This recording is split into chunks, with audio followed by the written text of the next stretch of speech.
ওই বেদিনী যদি জীবিতই না থাকে তাহলে কিভাবে আমার অভিষ্ট পূর্ণ হবে? ওই মেয়েকে ছাড়া তো আমি ওই বিশেষ পত্র সংগ্রহ করতে পারবো না। ওই বেদিনীকে যে করে হোক জীবিত রাখতে হবে। বেদিনীকে জীবিত রাখার ক্ষমতা আমাদের হাতে নেই রোহিণী। তাহলে উপায় কি প্রভু? ওই বেদিনীর যদি মৃত্যু হয় তাহলে আমি আমার ইচ্ছাধারী নাগিনী রূপ কি করে ফিরে পাবো?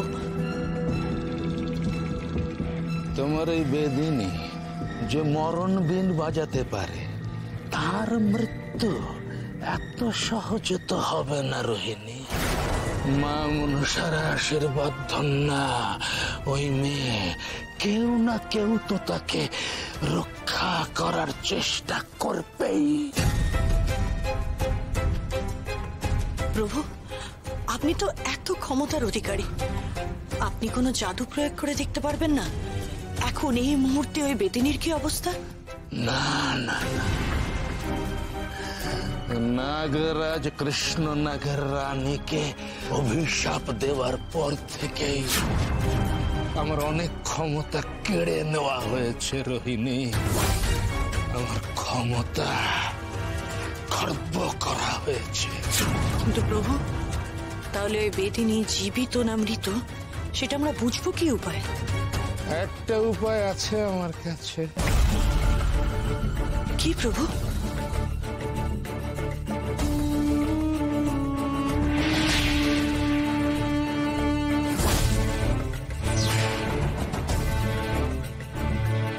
এই লাল বর্ণের পাথরে কি হবে প্রভু?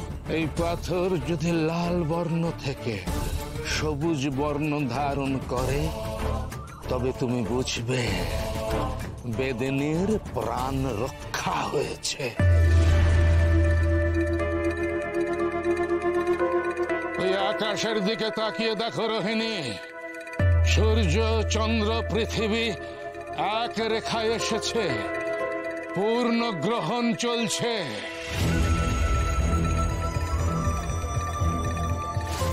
এই আধারের মধ্যে যদি এই লাল পাথর সবুজ হয় তার অর্থ হবে বেদিনী জ্যোৎস্না জীবিত। কিন্তু প্রভু, কিন্তু এই পাথর যদি মিলিয়ে যায় তাহলে বুঝবে বেদিনী জ্যোৎস্নার মৃত্যু হয়েছে।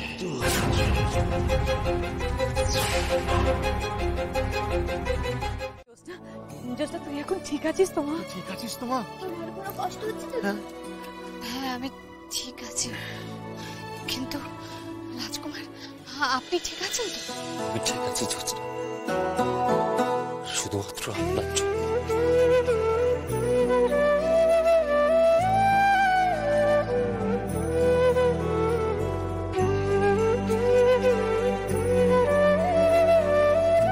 এবার কি ওই বেদিনীকে মাথায় তুলে নাচবে নাকি বিক্রম? তোমায় ধন্যবাদ দিয়ে আমি ছোট করব না জ্যোৎস্না, শুধু এইটুকু মনে রাখবো যে তুমি পলাশপুরের ভাবী রাজার প্রাণ বাঁচিয়ে পলাশপুরকে তার ভাবী রাজা ফিরিয়ে দিয়েছ। আর তাই পলাশপুরের রাজমাতা পদ্মাবতী সারা জীবন তোমার কাছে কৃতজ্ঞ থাকবে। বৌদি, বিক্রম নিজের প্রাণ ফিরে পেয়েছে নিজের ভাগ্যের জোরে। না পিসি,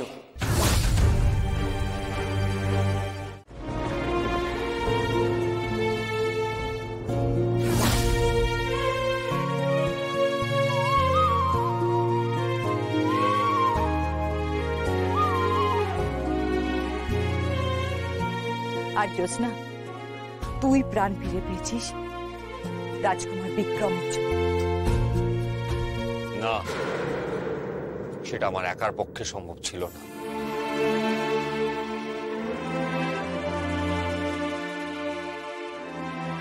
আপনাকে যে আমি কি বলে ধন্যবাদ দেব বুদ্ধরাজ মশাই, কৃতজ্ঞতা প্রকাশ করার জন্য আমি আর ভাষা পাচ্ছি না। এ তোমাদের প্রেমের এক কঠিন পরীক্ষা ছিল রাজকুমার বিক্রম। এই পরীক্ষায় তোমরা দুজনেই সফল হয়েছ।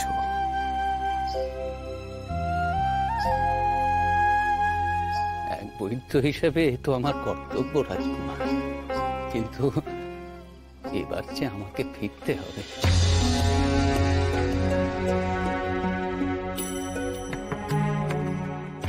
আমাকে অনুমতি দিন রাজমাতা। দাঁড়ান বৈদ্যরাজ মশাই।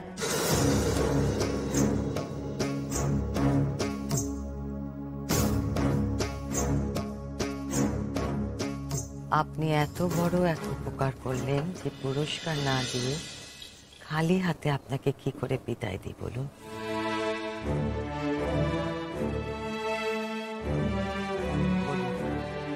বলুন আপনার কি চাই? ক্ষমা করবেন রাজমাতা, তবে কোনো পুরস্কারের প্রয়োজন আমার নেই। প্রাণ বাঁচানোর কোনো পুরস্কার হয় না রাজমাতা।